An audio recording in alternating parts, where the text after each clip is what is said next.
പുതിയ വണ്ടി എടുത്തിട്ട് ഒരാഴ്ച കഴിഞ്ഞപ്പോഴേക്കും സർവീസായി. അതുകൊണ്ട് രാവിലെ തന്നെ ഈ ചങ്ങായിയും കൂട്ടി നമ്മൾ നേരെ സർവീസ് സെന്ററിലേക്ക് പോയി. സർവീസിന് കൊടുക്കുന്നതല്ല പ്രശ്നം, വണ്ടി കിട്ടാൻ സമയം പിടിക്കും. പറഞ്ഞ സമയത്ത് വണ്ടി കിട്ടൂല, അത് ഉറപ്പാ. പോകുന്ന വഴിക്ക് പമ്പിൽ കയറി എണ്ണ അടിച്ച് എയറും ചെക്ക് ചെയ്ത് നമ്മൾ നേരെ സർവീസ് സെന്ററിലേക്ക് പോയി. രാവിലെ 9 മണിക്ക് കൊടുത്തിട്ട് വണ്ടി കിട്ടിയതോ വൈകുന്നേരം 3 മണിക്ക്. 1 മണിക്ക് വന്നാൽ തരാം എന്നൊക്കെയാണ് അവർ പറഞ്ഞത്.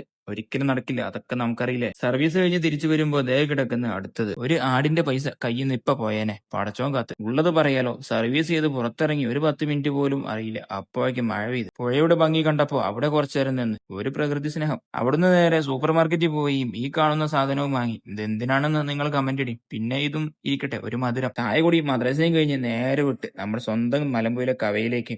അവിടെ പോയി കുറച്ച് ഫോട്ടോസും റീൽസും ഒക്കെ എടുത്ത്. ഇത് നമ്മുടെ അൻസൽ ഉസ്താദ്, പടലേക്കാട് പള്ളിയിലെ മെയിൻ ആണ്. ഇത് നമ്മുടെ അജ്മൽ ഉസ്താദ്, മൂപ്പരെ പള്ളി അതിപ്പോ നമുക്കറിയില്ല. കല്യാണം കഴിഞ്ഞിട്ട് ഈ ഉസ്താദിനെ ഇതുവരെ കണ്ടിട്ടേ ഇല്ല, ഇപ്പോഴാണ് കാണുന്നത് തന്നെ. കോഴിക്കോട് പിന്നെ മൂപ്പരുടെ കൺട്രോളിലാണ്, അതുകൊണ്ടൊന്നും പേടിക്കേണ്ട ആവശ്യമില്ല. നേരം ഇരുട്ടായി, ഇനി ഇവിടെ നിന്ന് പോലീസ് വന്ന് നമ്മളെ ശരിയാക്കും. വെറുതെ എന്തിനല്ലേ. അത് കഴിഞ്ഞ് ദാസേട്ടന്റെ കടയിൽ നിന്ന് നല്ല കപ്പയും മീനും കഴിച്ച് നമ്മൾ നേരെ പെരയിൽ പോയി. അപ്പൊ ശരി എന്നാ, ബാക്കി പിന്നെ.